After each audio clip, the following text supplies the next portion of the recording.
Bismillahirrahmanirrahim. Assalamu alaikum dear students. How are you? I hope you'd be fine. आज हम बात कर लेते हैं बहुत ही मज़ेदार chapter number 2 multiplication and division के बारे में। तो बच्चों, आप आसान लफ्ज़ों में तो इस बात को अच्छी तरह समझते हैं कि जब हमारे पास बहुत सारे ग्रुप्स हों किसी चीज़ के और हर ग्रुप के अंदर सेम नंबर ऑफ जो है थिंग्स हमारे पास हों तो हम वहाँ पर मल्टीप्लाई कर देते हैं। लेकिन अगर हमारे पास बहुत सारी चीज़ें हों और बच्चे भी बहुत सारे हों और हमें सबको बराबरी के साथ चीज़ें शेयर करवानी हो तो वहाँ पर हम इसका रिवर्स यानी मल्टीप्लिकेशन का उल्टा डिवीजन कर देते हैं। तो इस चीज की साइंस को समझने के लिए हमें दो चीजों को समझना बहुत जरूरी है जिसको हम कहते हैं फैक्टर्स और मल्टीपल्स। तो मल्टीपल तो होता है मल्टीप्लिकेशन से और जब इसका उल्टा है वो फैक्टर होता है। तो फैक्टर किस चीज का होगा? डिवीजन के लिए फैक्टर्स होता है। फैक्टर होता क्या है? पेज नंबर 28 के ऊपर देखिए, यहाँ पर हमारे पास तीन तरह के बॉक्सेस दिए हुए हैं। एक जगह पर हमारे पास एक बॉक्स है जिसके अंदर सिर्फ एक ग्रुप है और उसके अंदर हमें बहुत सारे डोनट्स नजर आ रहे हैं। ठीक है, तो हमने कहा कि भाई क्योंकि हमारे पास यहाँ पर सिर्फ एक ग्रुप है तो हम 1 को मल्टीप्लाई कर देंगे किससे? नंबर ऑफ डोनट से, जो कि हमारे पास 8 है। तो यहाँ पर हमारे पास कौन से दो नंबर्स आ गए इस टोटल को निकालने के लिए? 1 और 8। हमने 1 को 8 से मल्टीप्लाई किया तो हमें टोटल पता चल गया कि यहाँ पर हमारे पास 8 डोनट्स हैं बॉक्स ए के अंदर। लेकिन जब बॉक्स बी की बात आई स्टूडेंट्स, तो यहाँ पर मेरे पास इस बॉक्स के अंदर दो ग्रुप्स बने हुए हैं। हर ग्रुप के अंदर मेरे पास 4 डोनट्स हैं। मैंने क्या किया? मैंने 4 को 2 से मल्टीप्लाई कर दिया या मैंने 2 को 4 से मल्टीप्लाई कर दिया। आप किसी को भी किसी से मल्टीप्लाई पहले और बाद में कर सकते हैं, इससे कोई फर्क नहीं पड़ता। तो यहाँ पर मेरे पास 2 को 4 से मल्टीप्लाई करके आंसर क्या आया? वही आंसर आया, यानी 8 डोनट्स। लेकिन इस दफा जो ग्रुपिंग का मेथड है वो थोड़ा सा चेंज है। इससे मुझे पता चला कि मैं 8 डोनट्स को एक दूसरे तरीके से भी रख सकती हूँ जहां पर मुझे इक्वली जो है वो डिवाइड करने में, यानी हर ग्रुप के अंदर मेरे पास इक्वल नंबर ऑफ डोनट्स आएंगे। जब एक ग्रुप में रखा था तो वहां पर 8 डोनट्स आए, लेकिन जब दो ग्रुप्स में रखा तो 4 डोनट्स इक्वली डिवाइड हो गए। लेकिन एक और तरीका भी है इन 8 डोनट्स को रखने का, ठीक है। लेकिन वो तरीका क्या है कि जिसके अंदर मैंने इसको दो ग्रुप्स के अंदर तो इक्वली डिवाइड कर दिया, मगर जब तीसरे ग्रुप की बात आई तो वहां पर मेरे पास सिर्फ 2 डोनट्स आ पाए, एक डोनट की जगह खाली रह गई। क्यों? क्योंकि 8 जो है वो 3 ग्रुप्स में इक्वली डिवाइड नहीं हो सकता। और ये बात हमें पता कैसे चलती है स्टूडेंट्स कि ये नंबर इस नंबर को इक्वली डिवाइड कर सकता है या नहीं? तो उसके लिए आपको सिर्फ और सिर्फ टेबल्स आने चाहिए। अब अगर हमें ये पता हो कि कौन कौन से नंबर्स के टेबल में 8 आता है तो हम ये आसानी से बता सकते हैं कि 8 को कौन कौन से नंबर्स कंप्लीटली डिवाइड कर सकते हैं। या अगर मैं इसको दूसरे लफ्जों में कहूं बच्चों, किसी भी नंबर के फैक्टर्स वो तमाम नंबर्स होते हैं जो उस नंबर को कंप्लीटली डिवाइड कर दें। इसका मतलब क्या हुआ कि अगर मैं आपसे कहूं कि मुझे 12 के फैक्टर्स निकालने हैं तो फैक्टर्स हमेशा 12 से छोटे होंगे। जो भी नंबर के फैक्टर्स निकालने हैं फैक्टर्स हमेशा या तो उसके इक्वल होगा और या उससे छोटा होगा। 12 से बड़े सारे नंबर आपके खत्म हो गए। तो इसका मतलब क्या है? मेरे पास 1 से लेके 12 तक के बीच में ही फैक्टर्स आएंगे। अब मैं स्टार्ट करूंगी 1 से, तो बच्चों 1 तो हर नंबर का फैक्टर होता ही है क्योंकि 1 के टेबल में तो तमाम नंबर्स आते हैं। 1 को मैं 12 से मल्टीप्लाई करूं तो आंसर 12 आता है। 2 के टेबल में भी 12 आता है, 2 को 6 से मल्टीप्लाई करूं तो आंसर 12 आता है। 3 के टेबल में भी 12 आता है, 3 को 4 से मल्टीप्लाई करूं तो आंसर 12 आता है। 4 के टेबल में भी आता है बच्चों, 4 3s are 12। लेकिन जब बात करूं तो 5 के टेबल में मेरे पास 12 नहीं आता, ठीक है। उसके बाद 6 के टेबल में भी 12 आता है, 6 2s are 12। उसके बाद मेरे पास बच्चों सिर्फ 12 है जिसके टेबल में 12 आता है।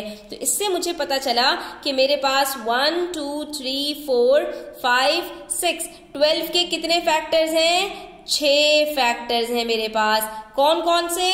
1, 2, 3, 4, 6 और 12।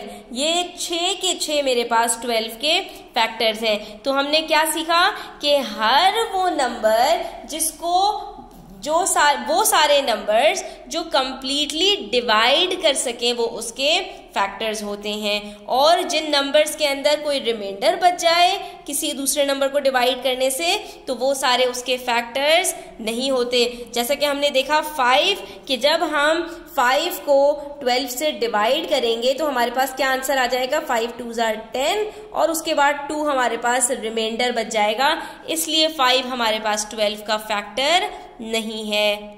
थोड़ी सी प्रैक्टिस करते हैं। पेज नंबर 29 पर देखिए, हमसे पूछ रहे हैं इज अ 7 फैक्टर ऑफ 16। तो हमने कहा देख के बताते हैं आपको, हमने 7 को 16 से डिवाइड किया, 7 2s are 14, हमारे पास बच गया 2। तो जब हमारे पास रिमाइंडर बच गया तो इसका मतलब है कि 7 is not a factor of 16। इसी तरह से हमसे इन्होंने कहा find all the factors of 28। अब हमने देखना पड़ेगा कि जो हमें नंबर्स यहाँ पर दिए हुए हैं क्या इनके टेबल में 28 आता है या नहीं। तो सबसे पहले 1 है, 1 के टेबल में तो 28 डेफिनेटली आता है, 128s are 28। 2 के टेबल में भी 28 लाजमी आएगा, क्योंकि 2 के टेबल में सारे के सारे इवन नंबर्स आते हैं, और इवन नंबर कौन से होते हैं? जिनका लास्ट डिजिट 2, 4, 6, 8 या 0 हो। अब यहाँ पर हम देख सकते हैं यहाँ पर लास्ट डिजिट हमारे पास इवन नंबर है, तो 2 के टेबल में तो ये डेफिनेटली आएगा। 2 के टेबल में कब आएगा? हमने यहाँ पर 28 को 2 से मल्टीप्लाई करके डिवाइड करके देखा तो हमने कहा अरे भाई 2 14s are 28 होता है, तो 2 मल्टीप्लाई बाय 14 हमारे पास। इसी तरह से 4 के टेबल में कब आता है 28? 4 7s are 28। तो इसका मतलब है कि ये 6 के 6 नंबर्स हमारे पास 28 के फैक्टर्स हैं। कौन कौन से? 1, 2, 4, 7, 14 और 28। इसी तरह से अब हम फाइंड आउट करते हैं कि 100 के हमारे पास क्या क्या फैक्टर्स होते हैं। सबसे पहले 1 into 100, ये हमारे पास फैक्टर हो गया। उसके बाद 100 इवन नंबर है, इसके लास्ट डिजिट 0 है, तो 2 के टेबल में भी 100 आएगा। 2 50s are 100, ठीक है। उसके बाद 10 हमारे पास है, 10 10s are भी हमारे पास 100 होता है। उसके बाद 50 है, अब यहीं से हम पलटना शुरू कर देंगे, 50 2s are 100 होता है। इसी तरह से स्टूडेंट्स हमारे पास 25 के टेबल में भी 100 आता है, 25 into 4s are भी 100 होता है। और हाँ 5 और 20 के टेबल में भी तो 100 आता है, तो यहाँ पर हम 20 को 5 से मल्टीप्लाई कर देते हैं, तो हमारे पास कितने सारे फैक्टर्स आ गए?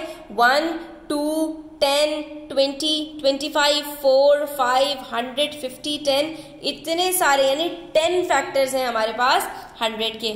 ठीक है, अब हमारे पास ये देखिए हमसे कह रहे हैं कि 24 और 30 के कॉमन फैक्टर्स निकाल दीजिए। तो बच्चों कॉमन का मतलब तो यही होता है ना कि एक चीज जो दोनों में मौजूद हो। तो हमने क्या किया, पहले हमने 24 के फैक्टर्स निकाल दिए। 24 के फैक्टर्स कौन कौन से हैं? 1 के टेबल में आता है 24, 2 के टेबल में भी आता है 2 12s are, 3 के टेबल में भी आता है 3 8s are, 4 के टेबल में भी आता है 4 6s are। इसके अलावा हमारे पास 24 के और फैक्टर्स नहीं होते, क्योंकि इसके अंदर हमारे पास सारे फैक्टर्स आ गए 1 2 3 4 6 8 12 24, ये 8 फैक्टर्स होते हैं 24 के। इसी तरह हमने 32 के फैक्टर्स निकाले 1 2 4 8 16 और 32, इसके 6 फैक्टर्स होते हैं। अब हम देखेंगे कौन कौन से फैक्टर्स ऐसे हैं जो 24 के टेबल में भी हैं और 32 के टेबल में भी हैं। सबसे पहले 1 दोनों में है, 2 दोनों में है, 3 दोनों में नहीं है, तो हमने यहाँ पर इसको क्रॉस कर दिया। 4 दोनों में है, 6 दोनों में नहीं है, क्रॉस कर दिया। 8 दोनों में है, 12 दोनों में नहीं है, क्रॉस कर दिया। 16 भी दोनों में नहीं है, 24 भी दोनों में नहीं है और 32 भी दोनों में नहीं है। तो सिर्फ कॉमन फैक्टर्स कौन कौन से हुए? 1 2 4 और 8, ये 4 फैक्टर्स ऐसे हैं जो हमारे पास 24 और 32 के अंदर दोनों में मौजूद हैं। अगर ये बात समझ में आई तो एक क्वेश्चन हम और करते हैं, what are all the common factors of 8 and 36। पहले हम 8 के फैक्टर्स निकालते हैं। तो 8 के हमारे पास फैक्टर्स सिर्फ 4 हैं, 1 2 4 और 8। इन 4 नंबर्स के टेबल में सिर्फ 8 आता है, इसके अलावा किसी ने, क्योंकि 8 है ही छोटा सा नंबर। उसके बाद 36 इन्होंने कहा, तो 36 के बहुत सारे फैक्टर्स हैं। 1 के टेबल में भी आता है, 2 के, 3 के, 4 के, फिर 6 के, फिर 9 के, फिर 12 के, फिर 18 के और फिर 36 के। तो इतने सारे नंबर्स के टेबल में 36 आता है, तो ये सारे के सारे 36 के फैक्टर्स हो गए। अब हमसे इन्होंने कहा कि कॉमन फैक्टर्स बता दीजिए। तो सबसे पहले 1 वो भी कॉमन है, 2 2 कॉमन है, उसके बाद 4 भी कॉमन है, और 8 कॉमन नहीं है, क्योंकि 8 सिर्फ 8 का फैक्टर है, 36 का फैक्टर नहीं है। तो इसका मतलब है कि हमारे पास 8 और 36 के 3 कॉमन फैक्टर्स हैं, दैट इज 1, 2 एंड 4। तो स्टूडेंट्स, यहाँ पर हमारा आज का लेसन कंप्लीट होता है। आई होप कि आपको ये क्लियर हुआ होगा। स्टिल कोई भी क्वेश्चंस हो, क्वेरीज हो, कमेंट सेक्शन में पूछ लिया करें, और वीडियो को भी फॉरवर्ड रिवाइंड करके देखा करें, तो आपकी चीज़ें इंशाल्लाह क्लियर हो जाएंगी। यहाँ पर आज की वीडियो ख़त्म होती है। वीडियो अच्छी लगी हो तो लाइक कीजिएगा, अपने फ्रेंड्स के साथ शेयर कीजिएगा, चैनल सब्सक्राइब करते जाइएगा, अपना ख्याल रखिएगा। अल्लाह हाफिज़।